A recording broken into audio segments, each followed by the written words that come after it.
As with all of our sessions here at Royal Roads University, it's really important that we acknowledge that the Royal Roads University campus is located on the traditional lands of the Kusepsum and Lekwungen ancestors and families. There has been a long, long history of teaching and learning and gathering on these lands, far, far centuries back, happening right now in the present and will continue on into the future. And it is with great gratitude that we are located on these lands now and able to be a part of that history. We are all here today to learn more about the Master of Arts, Graduate Diploma, and Graduate Certificate in Leadership. So my name is Selena Kunar, and I'm an Education Advisor here at Royal Roads University. And I'm joined by Dr. Niels Agger-Gupta, who is the Program Head of our MA Leadership offering. Niels, hello, thank you so much for joining us. Oh, thank you very much, Selena. Hi, folks. Really exciting to see all of you here as you're thinking about starting a leadership program. My background is that I was a consultant and have been actually working in the school, working with students and in the community here as well, really looking at trying to help folks develop change and positive change in the community. And very excited to be here. And I'm really glad that Marianne Kelly could be here. Marianne is one of my students who started in the graduate certificate and now is about to graduate and convocate with her MA leadership. And I supervised her thesis. So I'm very, very exciting that you're here, Marianne. Over to you. I'm really excited to be here too and to share a bit of my experience with all of you. And when we get to my piece, feel free to ask any questions you want. Awesome. Thank you so much, Niels and Marianne. Yes, we will hear a lot more from both Niels and Marianne as we go through our session today. But we've been able to tell you a little bit about who we are, and we'd love to know a little bit about all of you. So if you feel comfortable testing out our chat box, let us know, where are you joining us from? What sector are you currently in? And what are you hoping to get out of today's session? That'll help us ensure that the information we're providing hits the marks and what you're looking for. While our introductions come in our chat box, I'm just going to move through how we're going to spend our hour together today. So after we get to know each other a little bit better, we're going to quickly move through an exploration of the Royal Roads University experience, talk about the programs themselves, of course, chat with Marianne, who will tell us more about her experience being a student in the graduate certificate and then the MA and the thesis experience. I can't wait to hear about that. And end off with a quick walkthrough of the application process and the requirements for these programs as well. And of course, we will cap off with a Q&A session, but as things come up for you, please pop them in the chat box as we're happy to answer any questions as we go along. So with that said, I'd like to turn my view over to my second monitor and take a peek at who's with us today. So we have Chantel from Coaldale, Alberta, who works with Alberta Health Services. Stacy from Castlegar, work with Interior Health Authority and looking to do the MA Leadership in Health. Very cool. Naomi from Tofino, who works with the Talokli at First Nations as a Community Services Manager. Samantha from Toronto, working in the field of professional learning for K-12, post-secondary, workplace learning and development educators. Lionel from Winnipeg as a fire department lieutenant. Lionel, I might recognize you from our session yesterday. It's so nice to see you again. And as we continue peeking through our chat box, we have folks joining us from Calgary, Kamloops, Victoria, Vancouver, and all sorts of sectors coming together today. BC Corrections, adult education, higher education, and pre-employment trades. So please continue to pop your introductions into our chat box. This is such a wonderful way for all of us to get a sense of the different people, the different backgrounds, the different experiences that come together to be a part of a program like our MA Leadership. So big welcome to all of you for being here with us today. Before we launch into our program information, we'd like to just explore a little bit about the power of our place. So we are so fortunate to be located in Victoria, BC. Many cities across Canada are experiencing snow already. Oh my gosh, we're fortunate not to be one of those cities quite yet. So these pictures here are a pretty fair representation of what our campus looks like most of the time. While we are so lucky to have this beautiful physical space, it's important for us to recognize that the power of our place is virtual as well. And it's been virtual for a really long time. Rural Roads has been a leader in online education for over 25 years. And the online learning experience is something that you can see embedded in all of our programs, as many are delivered in a blended format, where we are able to focus on campus and then folks experiencing the best of an online learning environment as well. Of course, in these turbulent times, we are missing our physical campus, but we're so fortunate to have this experience in moving through learning online to ensure that we're still able to connect, we're still able to provide high quality education and a community experience online. So we'll talk a little bit more about what that looks like for this program now. So Niels, I'll pass the microphone over to you. Thank you very much, Selena. Well, I guess I have to say I'm in the downtown Victoria, working from home in the lands of the Quisapsan and Lekwungen speaking families. We've been working from home ever since March the 16th, when the university, like everywhere else, followed the Prime Minister's dictates in terms of going and staying home, right? So that's been a really interesting experience, and I have to say that we have been doing actually extraordinarily well. This is a time of great real ferment in many ways. It's a time where leadership certainly has come to the fore, and we can see fantastic examples of really excellent leadership, and also lots of examples of really questionable leadership. I have to say that you're in a really good place at the moment to be looking at, thinking about coming back and doing a degree. This is really focused on an adult program. It's not a traditional program. We're not really interested as much in that all stuff. It's not about memorization of stuff. This is really about looking at how does the things that you're reading and experiencing really fit with your background and experience, so that you can figure out for yourself what it is that's useful, that will really help you to improve your leadership. And I have to say that this model works really well for adults coming back. We know that you have work pressures. We know that you have family pressures. Many people have pressures on both ends of the spectrum. Elderly parents that they're looking after, which sort of is where I'm at the moment, or young children as well. And this program really works very well. Let me just say a couple words about this, that it's really important, given the kinds of issues that are going on, for leaders to be really competent in terms of things like collaboration, being self-aware in many ways as to how does what's going on in my context connect with what I need to know in terms of bringing people together, in terms of really looking at how we might actually work together more effectively.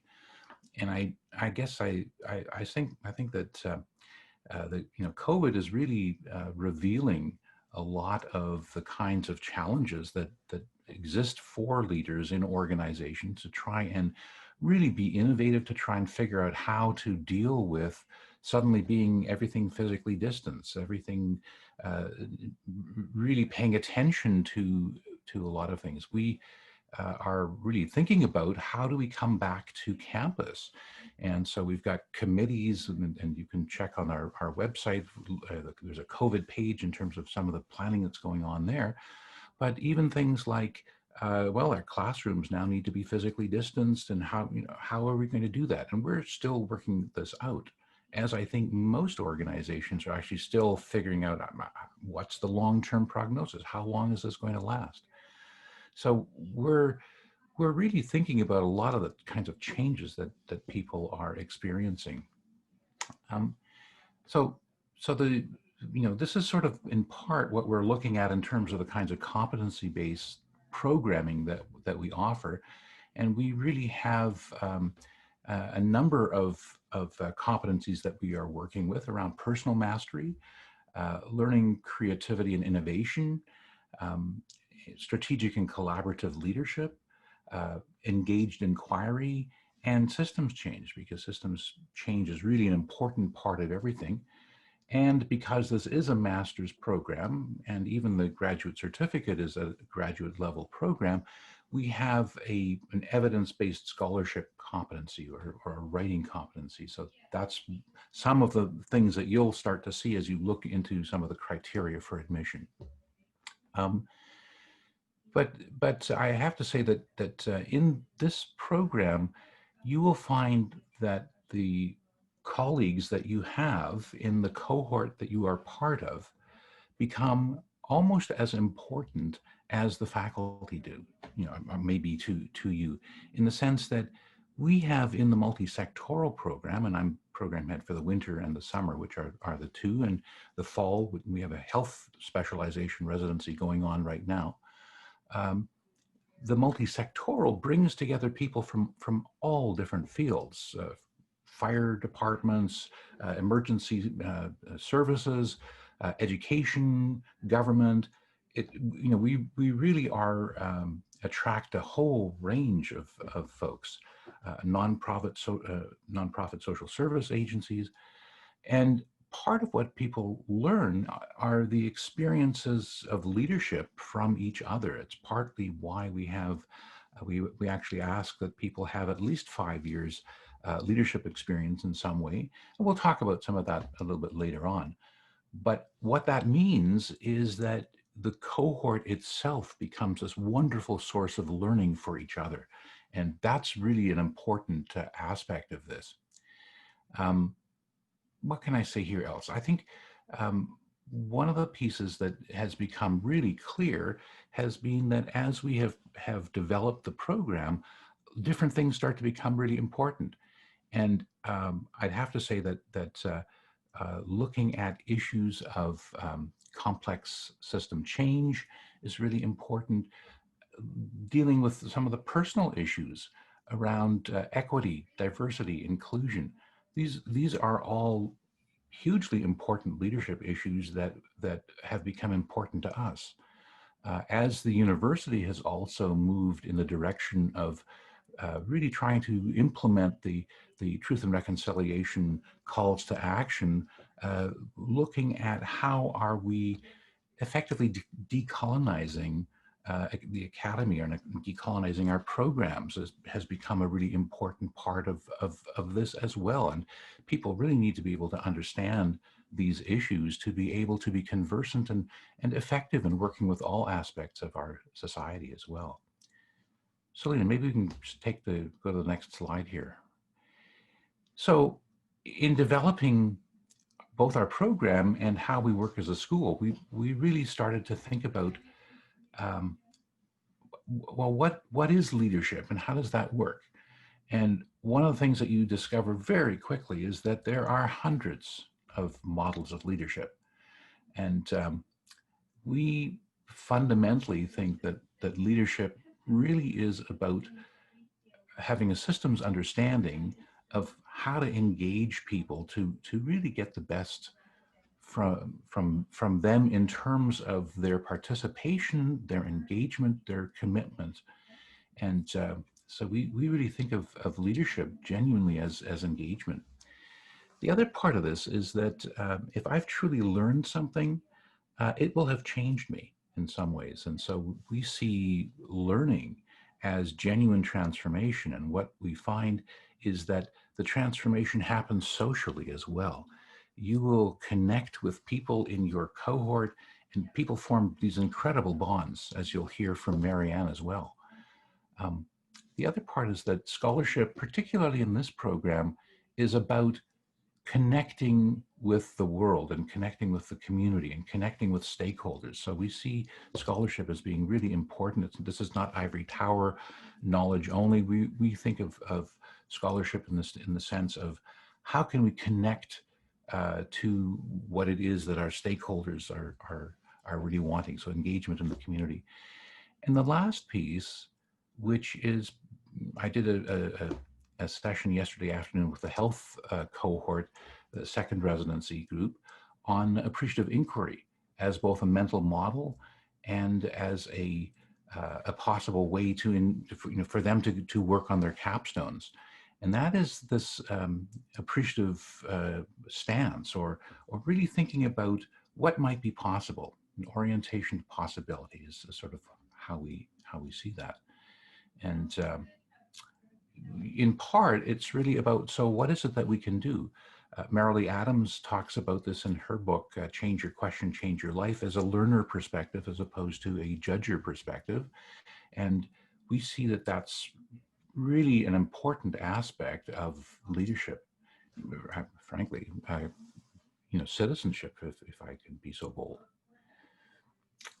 So, Selena, where are we here? Oh, okay. So quick overview of the programs.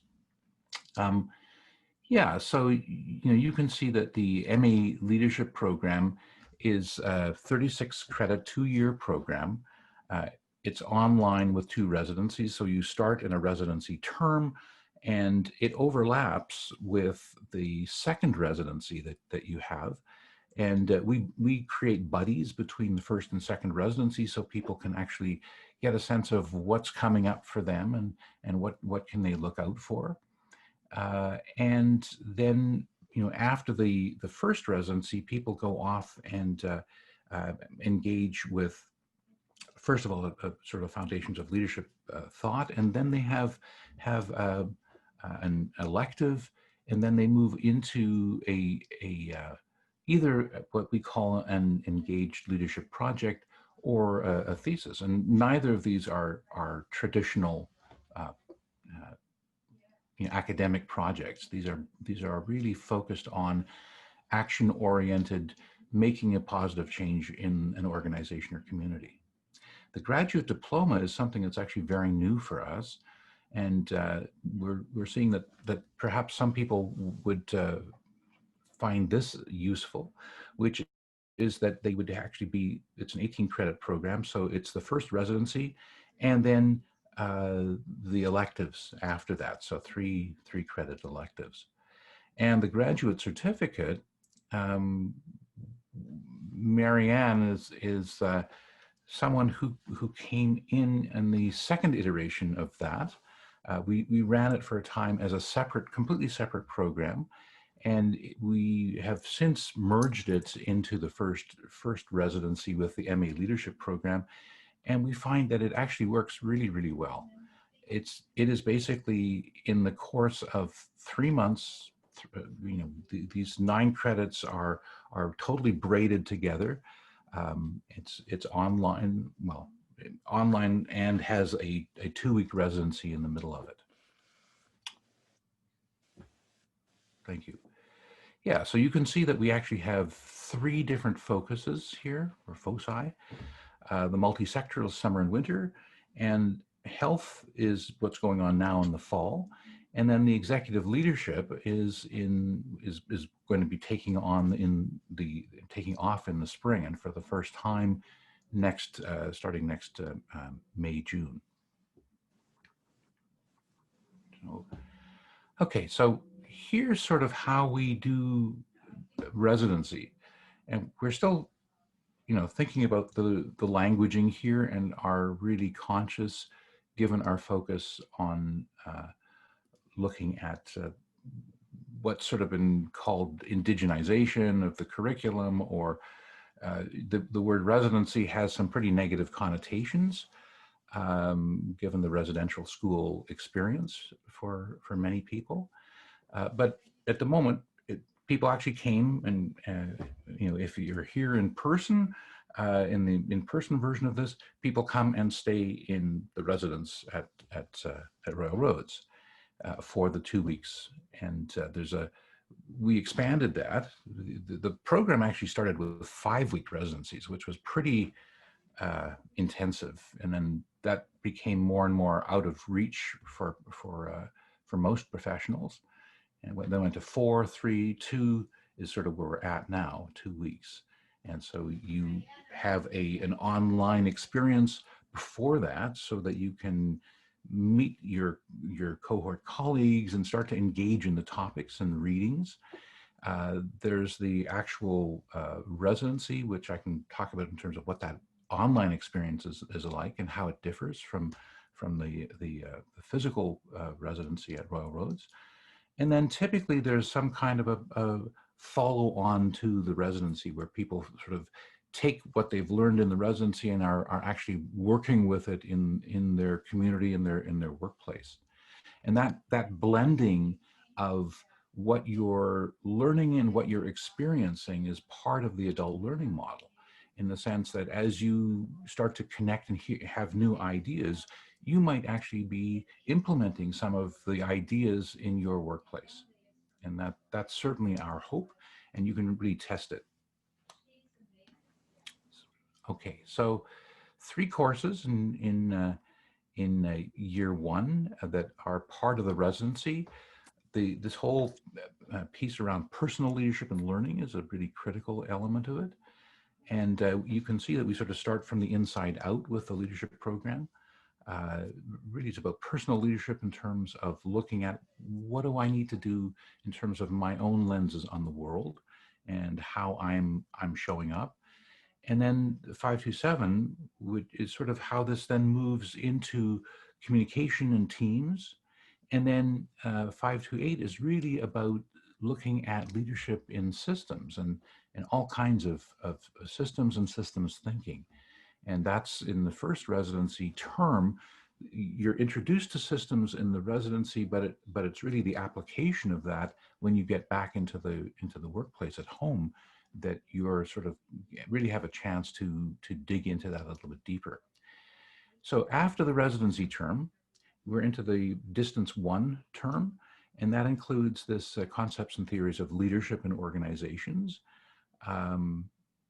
Which is really about a variety of pieces here, particularly as the topic keeps changing and becoming deeper, and there's more elements that connect to personal understandings of the world and how I fit into it as a leader, and then really looking at how are other people viewing leadership. And we take very much of a global perspective on different theories. We try and go beyond the great man kind of thinking, which was sort of a bit of where leadership started out as a field in the early 1900s, where it became its own sort of, people started writing about the great leaders and traits and attributes, and we've really tried to have much more of a post heroic leadership kind of a model that we're trying to work on. So after that course, you get to choose an elective, which has to, there's a directed study. You choose the leadership topic that you want to study in 517. 519 is if people are interested in doing a thesis in our program, they would take the action-oriented research elective so that they really understand what that means. And then Global 511 is for those who are interested in wanting more practical elements around strategic analysis, decision-making, and evaluation. And we even allow another option, a 3-credit option, which we can discuss further. So far, most people tend to pick from the first 3. So after the elective term, you then have the second residency, which again is really about looking at what's involved in engaging in a change process in an organization. So there's a whole piece here. Some of it is about preparing for the capstone. Some of it is really about looking at what are some of the strategies and approaches in terms of leading in really challenging times, and how does that work, and what kind of courage and innovation is required to be able to do that, and how does that all come together. So after the residency term, people then go off and are engaged in effectively a real project with a real community or organization. They can do this either as an engaged leadership project or as a thesis. If they take the Lead 640, it's actually a 9 credits capstone, and the last 3 credits then are what we call Lead 680, which is a reflective leadership, and really looking at pulling all of the competency pieces together after the capstone. The thesis is its own 12 credits program, and students have a committee with a supervisor, second committee member, there's an external reviewer, they have an oral defense. It's both 640 and 680 are based on an action research process around creating real change. We tend to think of 640, the ELP, as a practitioner scholar project. The thesis is much more of a scholar practitioner. And we look at this in terms of, all right, what is it that you can draw out of this experience of leading change in an organization? And how does that all connect to the literature, and how does that connect to some possible changes in the field or for similar organizations? It's published, and in a number of different ways. Yeah, go ahead, Selena. Sorry about that. Niels, we had some questions in the chat box. Oh, fabulous. About the Engaged Leadership Project, but the thesis as well, asking, could we choose something that's associated with our work? Are these topics assigned? How do you go about picking those, what you're going to explore? Wow, well, these are all really good questions, because in effect, the capstone is a place where you can find something meaningful to you and to the organization or community that you're part of. And it's really about finding an opportunity and a partner in that organization, and really looking at this in terms of how can we engage to help create a context to bring stakeholders together to figure out where an organization needs to go next. In an ELP, that can actually result in knowledge products like a curriculum or a leadership training, or there's a variety of things that could emerge out of this. But the core of it is really engaging stakeholders to a particular issue or opportunity. And I'm just going through this right now because we're really trying to help people avoid, and it's not that you can't do a meaningful project. In fact, it has to be a meaningful project. But on occasion, people want to fix some kind of an interpersonal hairball dynamic that's going on in an organization. And unless you've got the counseling skills to do that, we tend to not suggest people doing that, but rather looking at this in terms of what could be. And that's where we help people connect to, or really give some thought to how they might engage with a partner at an organizational level in terms of exploring what might be helpful for a particular organization. And we've seen people do all kinds of projects, and you'll hear from Marianne in terms of her organization as well. I mean, in fact, in some ways, hearing from Marianne might, in fact, be the best thing that you could do soon here. So, can I introduce Marianne Kelly here?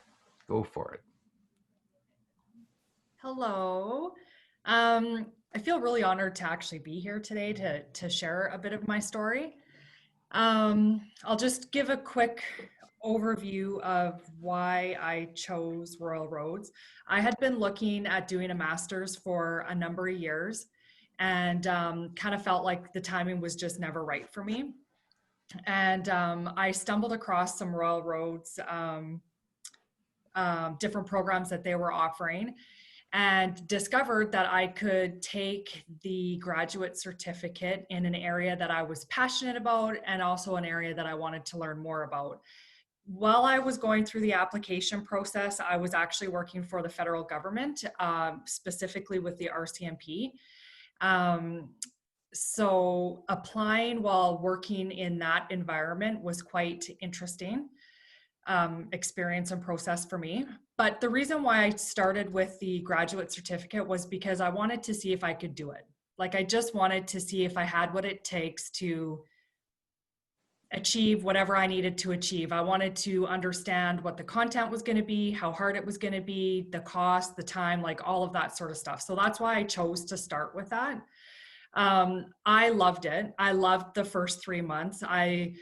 The people that I met in my first cohort, the leadership that we received from the faculty at the time, like the 3 faculty members that were running that program were pretty phenomenal. The connections with the people that I made were also phenomenal. The best part of that for me was really understanding that it doesn't matter what sector you're in, leadership is the same. Leadership is the same because it's really all about you. And I learned that quite quickly in the program. And I loved how diverse the backgrounds were of everybody who was in my group. I learned so much from them. Even just having like a lunchtime conversation about an issue that we were both dealing with, the exact same issue, but in different sectors, there was lots of little gems and tips that I picked up just from that. So I was very appreciative of that. So when I had the opportunity to roll into the full program the very next day, I jumped on it because by the end of the first 3 months, I was feeling more confident in my skill level. I really enjoyed the connections that I was having, and it didn't make sense for me to stop. I just wanted to keep it going.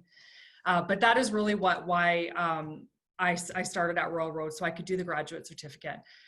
The other thing that I appreciated was I didn't have to do a thesis. I could do a master's level program and not have to do a thesis. I had an out. I felt like if there was an opportunity to do the project, I would do that.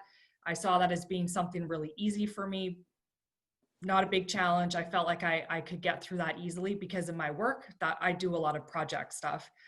As I got into the program though, and I learned more about academia and about some of the articles that we were reading and what I could potentially do with the thesis, it was a no-brainer for me to choose that path, and I never regretted it for a second. I still learned a lot. Backtracking for a second, the biggest concern I had with going back to school was, as I already mentioned, I wasn't sure I could do it. You know, even though I had a couple degrees, I just wasn't sure about the pressures. I have 2 young kids at home, single mom for a large portion of that program.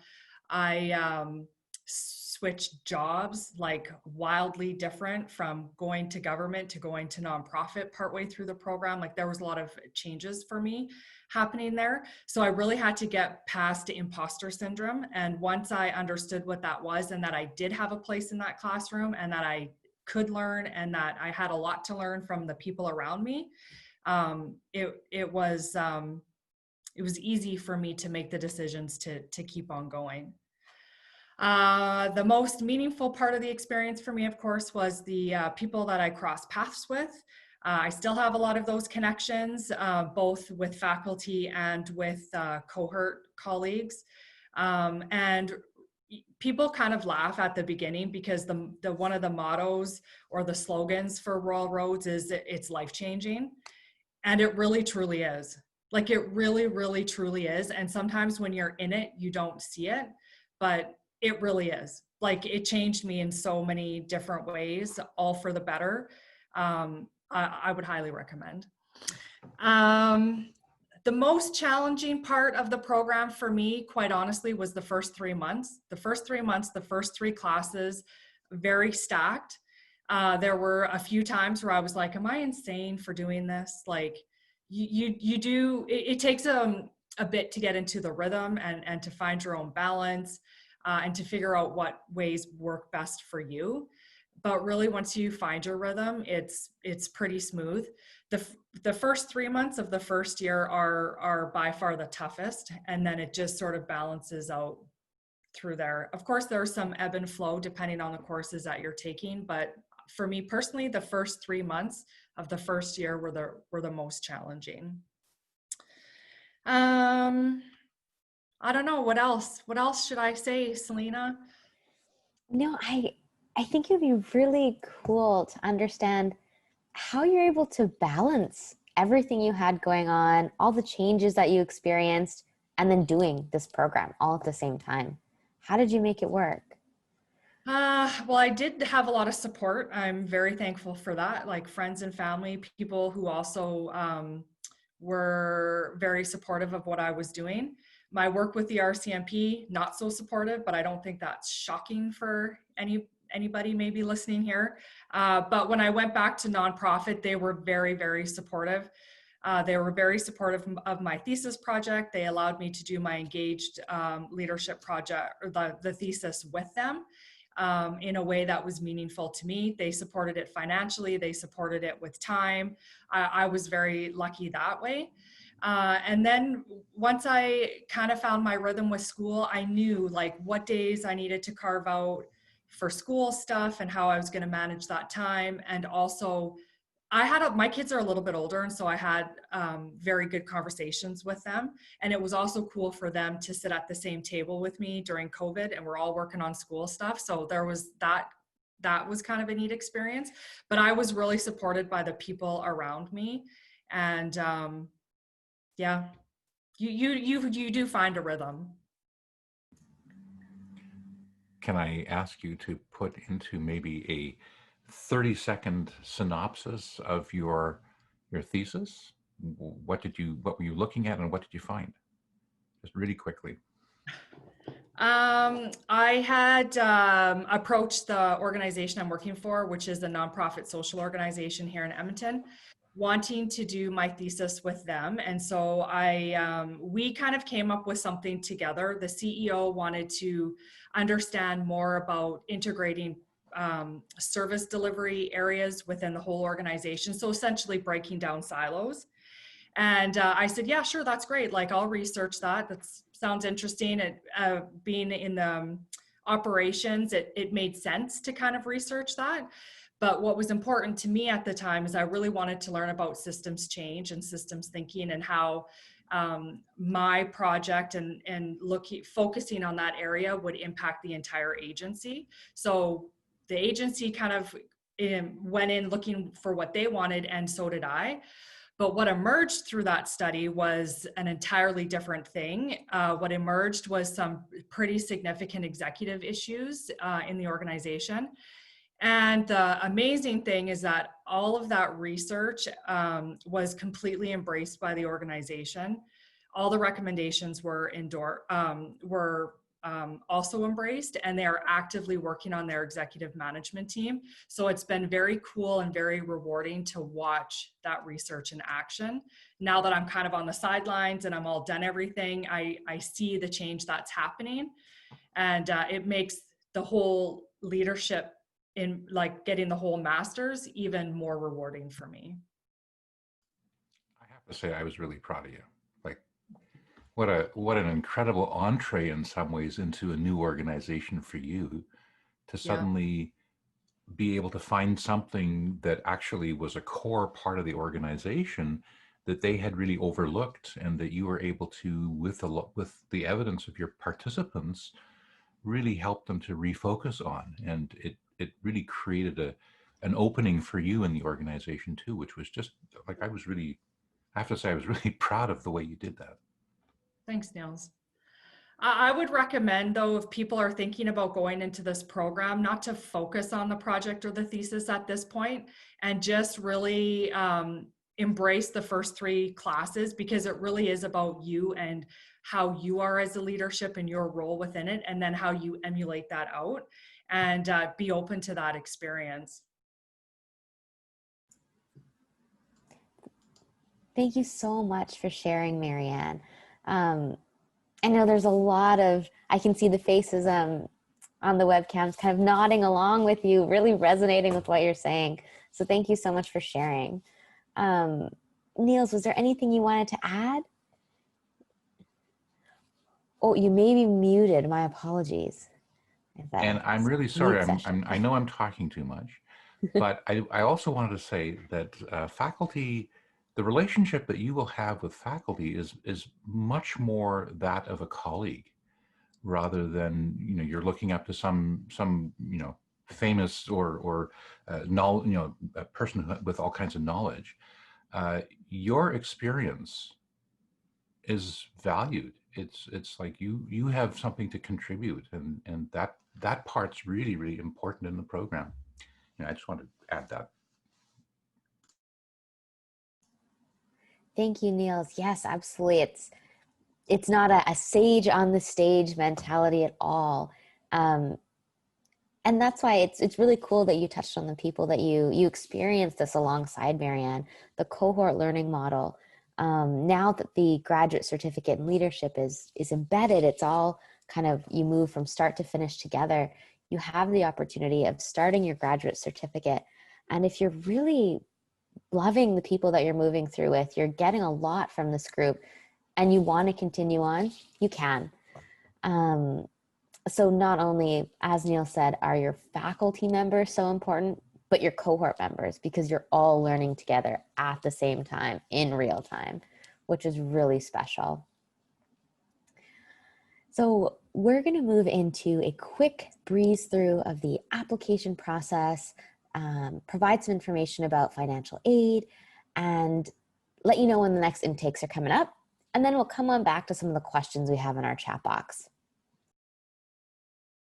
Perhaps while I'm getting our slides set back up, Niels, can you speak to one question that we have in the chat box that's asking around the residency portion being done online?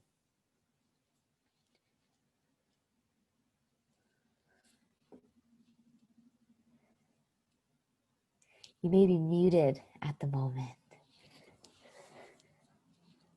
Yes, thank you. Sorry about that. It's been an interesting experience. That's a common little gaffe we all make. You know, I'm muted, and anyway, we try to actually work with looking at this in terms of the 20-20-20 rule, right? So every 20 minutes, you're going to look up from the computer screen to something that's further away than about 20 feet or 20 meters for at least 20 seconds, right? Because you don't want your eyes just to be focused on the screen for large lengths of the day, you know, large parts of the day. We found that actually, yeah, people who started in person really miss that. And we miss that as faculty too. But we found a way to make a synchronous intensive residency online to be really meaningful, and people are still building relationships and still putting a lot of energy into it. And in some ways, the fact that we actually can see into each other's homes, and we're dealing with parents and pets and kids, you know, there's a certain level of intimacy and relationship that happens there too. And so far, we did a spring residency, we've done a summer residency, and now we're just in the last week of the health specialization residencies. First and second always overlapped, and people are really enjoying it. I did, as I say, the Appreciative Inquiry session yesterday, and I heard only really positive things from people. So it works. Selena. Wonderful. Okay, so our slides are back up, and we're going to jump into the application process real quick. So we want to start by letting you know the requirements of these programs. So here at Railroads, we have both standard admissions and flexible admissions. So here is our standard admissions, which is a 4-year or comparable undergraduate degree from a recognized post-secondary institution with a minimum GPA of a B+, as well as normally 5 years of leadership experience. Though you'll see in that bullet point below that we are really encouraging these emergent leaders. So emergent leaders are folks who meet the MA leadership degree requirement, but perhaps have fewer than 5 years of leadership experience, but have been in recent leadership or people management roles for 2 years or more, having demonstrated exceptional leadership potential through their professional and life experiences, and are preparing for further leadership roles. So if you find that that 5-year leadership experience might be what's holding you back, I encourage you to head to our website and learn more about our emerging leaders, because we're really encouraging you to apply as well. Here we have our flexible admissions. So flexible admissions is sometimes conceptualized as our professional pathway as well. So flexible admissions is for those folks who, when reading the standard admissions, you thought, okay, I might not check all those boxes, but I know this program's for me. I know I can get so much for this program, but I know I can also give so much to this program as well. And that's because our flexible admission folks are people who have spent years and years in the field working and have that real life experience to bring into the classrooms. So for flexible admissions, we're looking at applicants who have at least 10 years of professional experience with 5 years of leadership experience. And then we have a note here that our flexible admissions candidates will normally be required to take a course we have on our campus called Academic Reading and Writing. And this course must be done a minimum of 5 weeks prior to your start date. And this course is also for those folks who meet the degree requirement, but perhaps not the GPA requirement, or who have been away from academic writing for more than 10 years. And we have this as a requirement, and we like to tell you about it up front, because this is our way of making sure that you're set up for the greatest success before you enter the program. There is a lot of imposter syndrome that goes into exploring graduate studies, and this course allows you to feel confident in your academic reading and writing abilities right off the bat. So once the program starts, you can dive in and be focused on the learning, the curriculum, the content, and not so much the process of, oh, APA, does this sound right? You're really focused on what matters once your program has begun. Academic writing, critical thinking. So here's a little bit of a slide that tells you more about the course, but then also highlights some upcoming start dates. Many of the programs on our campus utilize this course, so you'll see that it's offered almost every month, maybe more than once a month, and that's because we have a lot of learners who enjoy being able to take this course before starting their studies. So how to apply? The application process itself begins with an online application, and that includes a fee of $126.28. Once your online application is in, we then look for some supporting documents. So you'll see them listed here, such as your official transcripts, personal statement, a writing sample, detailed resume, and 2 letters of reference. Again, I really encourage you to head to our website because it's a great resource for telling you more about what we're looking for with these documents. So for example, our personal statement, we have some guiding questions to help you get an idea of what we're hoping to read about in this statement. Generally, we're looking for, how can this program serve you in your future plans? What do you see you being able to provide to this program? What do you think this program can provide to you? Those are just a few examples of some of the things you can include in this statement. So check out our website as we have some more helpful tips and tricks there, as well as for your detailed resume. We have some helpful notes as to how you can structure your resume to make sure all your accomplishments shine bright. And then for those who are joining us internationally, we have some, if applicable, criteria as well. So for example, a credit evaluation report, if needed, an English language proficiency score, if needed as well. We have a great team on our campus that we'll chat about soon, who will be able to tell you, who will be able to help guide you through the process of what these documents look like and how you can go about putting them together. It's important for us to note that here at Railroads, we accept applications on an ongoing basis. So that means, let's flip slides here. So that means these application deadlines that you see on this slide here, we're not going to be waiting for the application deadline to close to then assess what's come in. It's really important to us that as your online application is in, your supporting documents come in, we adjudicate your file as soon as we can. We want to know who you are. We want to know why you're interested in this program. And sometimes we want to connect with you. And then we're able to let you know about your seat. So that's why we're so fortunate to have so many intakes of our MA Leadership program, but they fill up quick. So if you're interested in a particular deadline, a particular start date, we recommend getting your online application in as soon as you can, and then start checking off those supporting documents as well. I'm reflecting to seeing something from Rhonda in our chat box, who shared that the December intake is currently waitlisted, and the June intake is quite popular. So we encourage you to apply early. It's not uncommon for our programs to be almost full by the time the deadline comes around.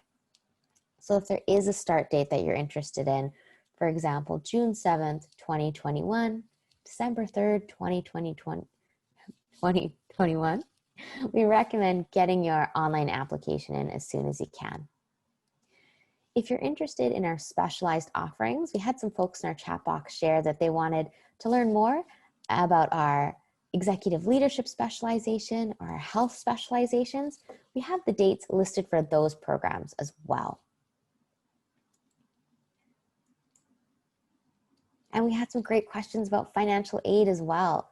So do know that these slides will come to you in a follow-up message, but we wanted to, right off the bat, let you know the website and the direct phone line of our financial aid and awards specialist. We're so fortunate to have a great team on our campus who has their fingertips on the resources that are available, both internally and externally as well.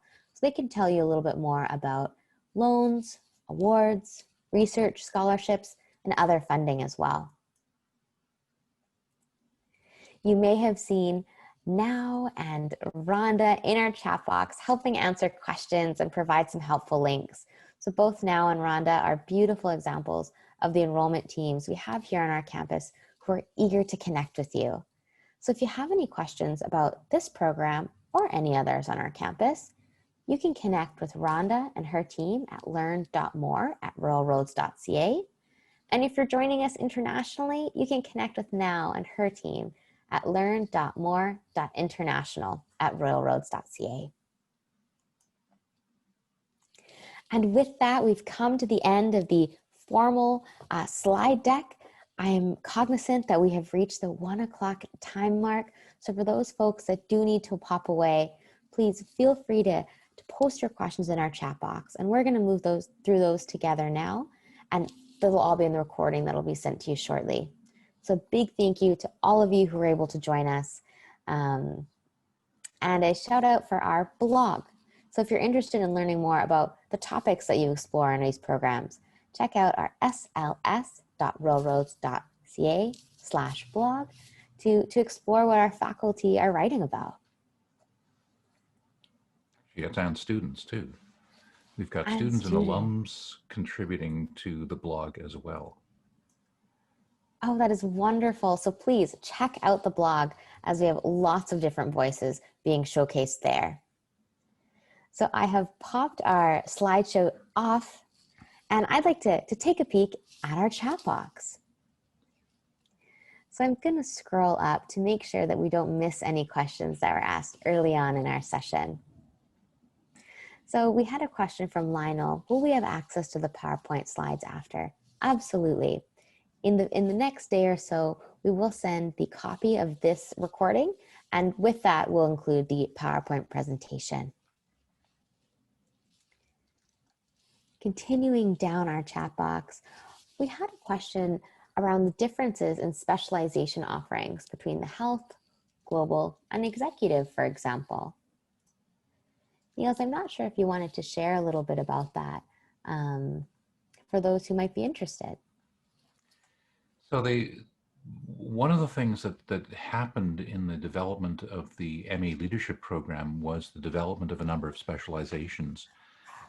The health specialization, which is going on right now, came about because the health authorities in British Columbia essentially said, we would like something for our employees, which would be more focused on health matters. And so the faculty team tends to be people who are specialized and do work in the health field, or have been leaders in the health whether it's coming from the health authorities or people who are consultants to the health field. The readings tend to be a little bit more focused on the specialization, so they tend to be health examples, for example. So there's of course, the students are all coming from all kinds of different areas. We've had physicians, we've had people from EMS, we've had people from nursing, lots of nurses, different levels of nursing administration and leadership, or health authorities. We've had people come in who are coming in from the pharmaceutical area. We've had people coming in. It's just a whole gamut of folks in the health field. We have also just recently created this executive leadership specialization, which is really designed for students who are themselves in more of a senior leadership roles, executive leadership roles, because we recognize that some of the dynamics that go on and the skills that people need are a little bit different, but it's the same kind of some of the basics are very much the same. It's just, but it is very much values based and systems thinking oriented. And one of the pieces that we actually developed was this, that because we see that the cohorts are so important for everyone, this is essentially a network of people who you will become part of.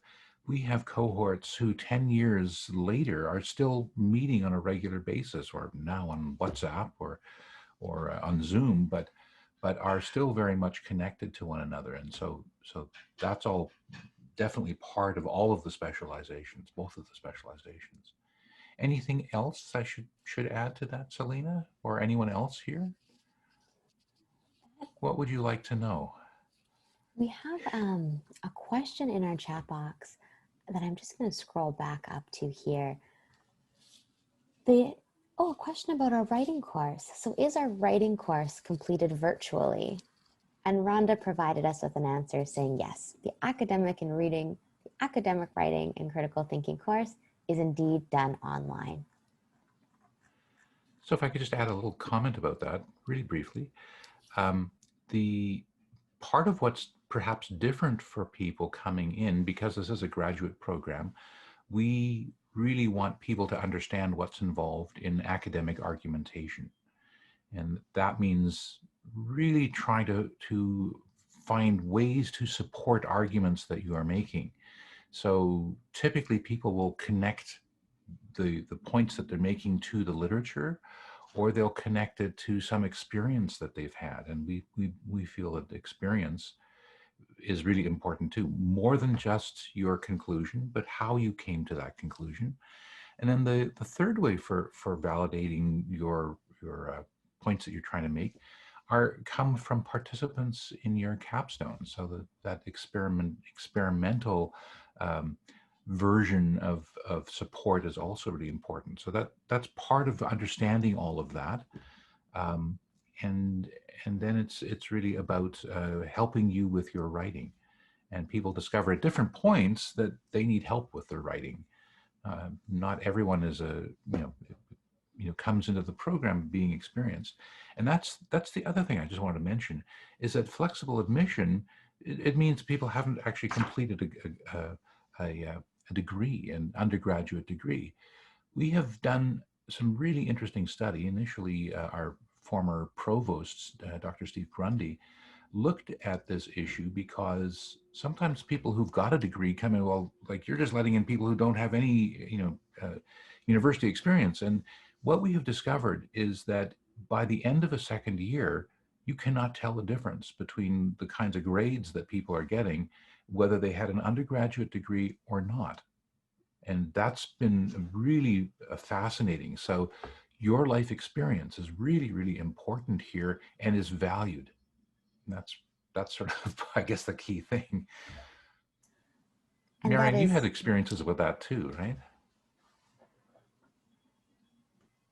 I did not have to, I was not required to take any of the writing courses because even though I have a couple degrees, I always have been going to school. So I just submitted a sample of my writing and that worked for me. But I will say that the caliber of writing is far different in a master's program than it is anywhere else. And once you start writing like that, you never go back. Like you do learn a lot. Thank you. And the instructors are really good about it. Like you're not losing marks right off the bat because you missed a serial comma. Like it's fine. thank you so much, Marianne. And Niels, thank you. I think that is such a beautiful place to pause for today as we've reached the questions that have come up for us. So I know for many folks that now that we've explored this together, we've popped so much information on your plate, you may need some time to let it settle. So please know that we are all here to continue the conversation far past this webinar as well. So a big thank you to those of you who were able to join us live and to those of you who registered and will be watching our recording. Please connect with our offices, learn.more@railroads.ca, learn.more.international@railroads.ca, as we look forward to the opportunity to continue to connect. So we hope you have a great rest of your morning, afternoon, evening, depending on where and when you're joining us. Bye-bye, everyone. Thank you. Thanks, Marianne. Bye, Thanks, Neil. Thank Selena. you, Marianne. Good luck, everyone.